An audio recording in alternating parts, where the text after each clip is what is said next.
What up, Net fans? NetsBoy here, bringing your latest Your Brooklyn Nets news. This is the next video in my epic saga of my top 5 players in each respective position. Today's video is my top 5 centers. Now, like I said last week, I want to clarify the difference between a center and a power forward. Now, there's not a lot of true traditional centers in the league anymore, but that's still a position, and there's still enough to rank my top 5. There's a difference. People like Kevin Garnett and Tim Duncan are power forwards. Chris Bosh, a power forward. Amari Stoudemire, power forward. Centers are like Brook Lopez, Andrew Bynum, Dwight Howard, people like that are centers.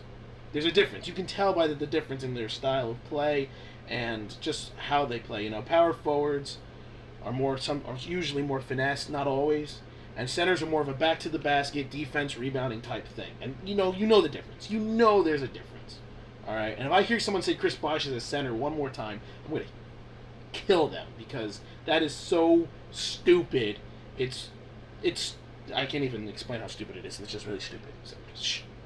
If you're one of those people who think that, get off the video, leave my presence because I don't want to ever see or hear. I don't know how I could see you, but somehow I could sense you because I have powers. That being said, top 5 centers in the league. If you're a Nets fan, you're gonna like this one, obviously. So let's go right to it. My honorable mention is Roy Hibbert. Roy Hibbert kind of didn't have a great season last year until the playoffs, where he kind of became what he was the year before. He averaged 11.9 points per game, 8.3 rebounds, 2.6 blocks per game. So that's where he was really good. But defensively, 2.6 blocks. That's what you want in a center. But he's an honorable mention because other than the playoffs, he didn't quite live up to what he was supposed to do. Offensively, he should have done more than 11.9 points per game. 8.3 rebounds is solid, not great, not bad. But honorable mention because other than this defensive end, he didn't really have a good regular season, and other than the playoffs, he kind of dragged his feet a bit. So he's honorable mention. My number 5 ranked center in the league is Marc Gasol. Now, Marc Gasol, being the Defensive Player of the Year, which got a lot of people confused, really got a lot of respect last season in being a center. And he averaged 14.1 points per game, 7.8 rebounds a game, which is not that great, but it's solid.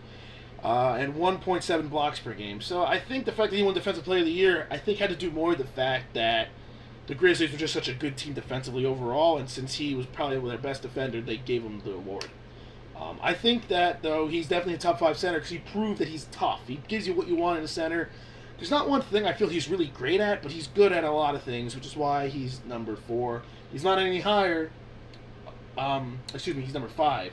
He's not any higher because not one thing he's super great at. But Marc Gasol is definitely on the rise in the league. My number 4 ranked center in the league is Tyson Chandler. Now, Tyson Chandler kind of is more the definition of a true center and what you normally want in a center. I remember I used to talk to some of my Knick fan friends, and I would ask them, what exactly you want more in a center? And most of them would say they want Tyson Chandler. He gives you rebounding, and he gives you defense, and he gives you toughness, which is really what you want in a center. Anything offensively from Tyson Chandler is just extra. He averaged 10.4 points per game, 10.7 rebounds, and 1.1 blocks, which for him is actually pretty bad because he should have a little bit more. But I think it had to do more with the style of the Knicks play that they were a fast-paced offensive team. So I think that maybe had a little bit more to do with the fact that he didn't have as many blocks. But he's still more of what you want in a center, and that's why he's number 4, because when it comes to rebounding and defense and toughness, there's not many players better than Tyson Chandler. And, if I was to start a fantasy team and I want a tough defensive guy, Tyson Chandler would probably be my pick. But because he doesn't really have much offensive skill and really can't do anything outside of dunking the basketball on the offensive end, he's number 4.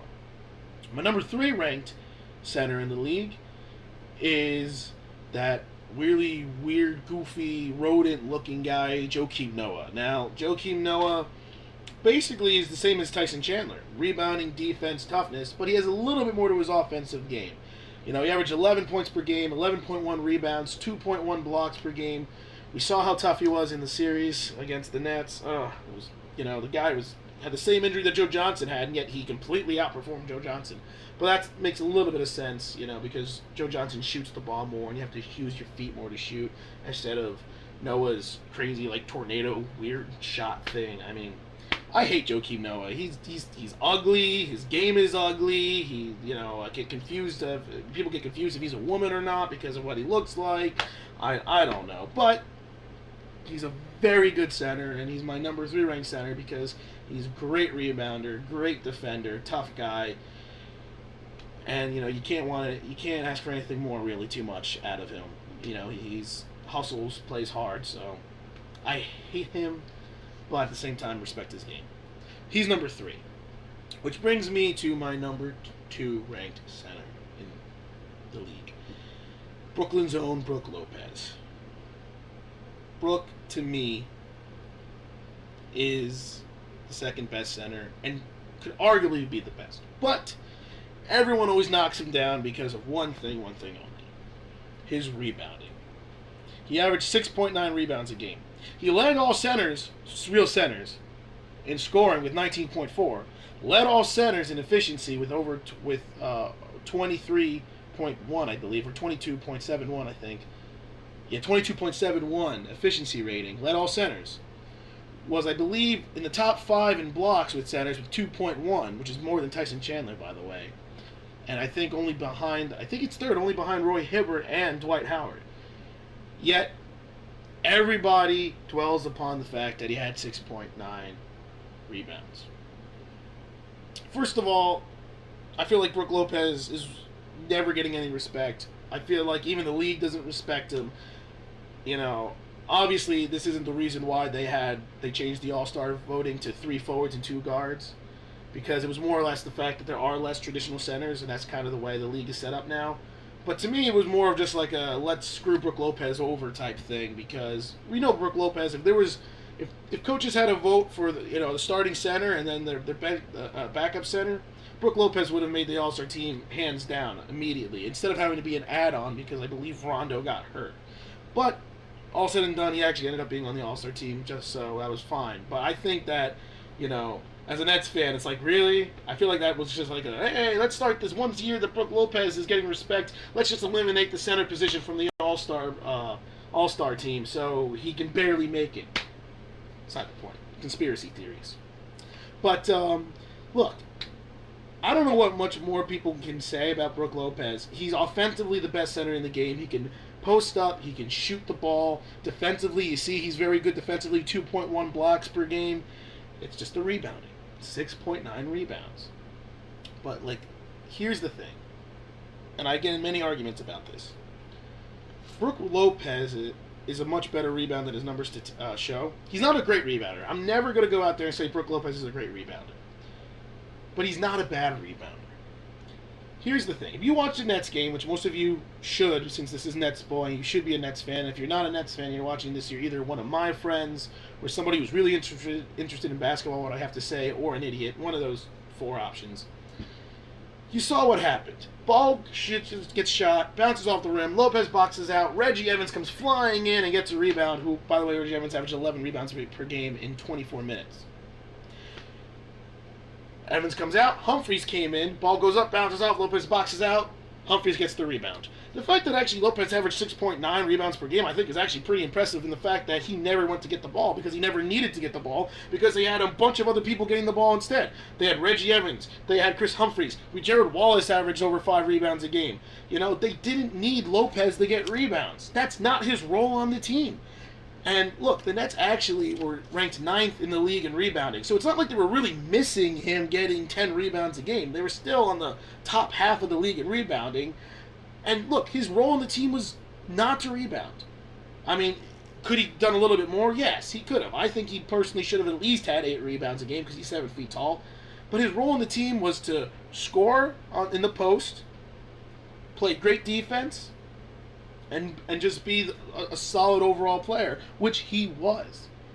And he averaged over 3 offensive rebounds per game, which I believe was 3rd or 4th among qualifying centers, so he gets boards on the offensive end. It's just that he doesn't go for the board on the defensive end because he doesn't need to. And I just want to bring up the fact that if you go back to before Reggie Evans was on the team and before Chris Humphries was on the team. Lopez is, I believe, second year in the league. That was his first full season as a center. He averaged 8.6 rebounds per game. 8.6. Once again, not great. But that's more of what you would expect from him. The year before that, his rookie year, which he didn't even start half the season, 8.1 rebounds per game. Basically, what I'm trying to say is, if he needed to, and there wasn't another great rebounding guy on the team, Lopez would average at least 8 rebounds a game. He really would. But because he had people like Reggie Evans and Chris Humphries and Joe Wallace on his team, he didn't need to get rebounds. So stop knocking on him about him being a terrible rebounder. It's not his job to be getting rebounds. That being finally said, he's number 2 and not number 1 because I still do believe he should have more than 6.9 rebounds. I'm not saying that he should have a lot more, but I think he should get at least 8 rebounds. This coming season, it'll be interesting to see what happens because, Kevin Garnett is a good rebounder, but not as good as what Reggie Evans was. Though Reggie Evans is still coming off the bench. So I'm expecting Lopez to have at least 7.5 rebounds. But the fact is, everything else about him, though, to me, he's great. He's the best offensive center in the league. He's one of the better defensive centers because of his 2.1 blocks. Very efficient player, and he shot 78% from the free throw line. That's better than what you can say about most centers in the league. Dwight Howard. And look, I don't know what more you want from Lopez. If he ever has a year where he averages 9 rebounds a game, I think everyone better say he's the best center. But because he didn't do that, because it's still 6.9 rebounds, he's just number 2. So, but, that's that with Brook Lopez. And, maybe I'm a little biased, I got the Lopez jersey on. I'm a Nets fan. He is one of my favorite players. I think a lot of people just hate on him because he's goofy looking. He can't really, he stutters a lot despite the fact that English was, I think, what his major was in college. He goes, I got to do a lot of things. Darren gives me the ball, I dunk the ball. But, you know what? That's that. I'm running out of time, so I'm just going to go with my number 1 center, who I think is very overrated indeed, and that is Dwight Howard. 17.1 points per game, 12.4 rebounds, 2.4 blocks per game. Statistically, he's the best. That's why he's number 1. But I think he's extremely overrated. He can't shoot free throws. He had over 3 turnovers a game. 3 turnovers for a center. That's terrible. Even if for any player, 3 turnovers is terrible. He loses the ball a lot. He's really just not that great of a player, but he gives you good rebounding, he gives you good defense, and he can score and dunk. He's athletic. Statistically, he's the best center. So that's why he's number 1. Once again, that's that. Andrew Bynum, I think, is better than Dwight Howard, but Andrew Bynum, of course, was hurt, so he's not even on this list. So there you have it. This was more about me ranting about why Lopez should get more respect, but that's my 1 through 5 of each respective position. And this is more, like I said, a Lopez rant. Hopefully, I think next week I might do my top 3 most overrated and underrated players. So that's going to be something else you may not want to miss. So that was my rant about Brook Lopez and why he deserves respect. If you disagree, it's because you hate Lopez for no reason and you're stupid. This is NetsBoy, signing off.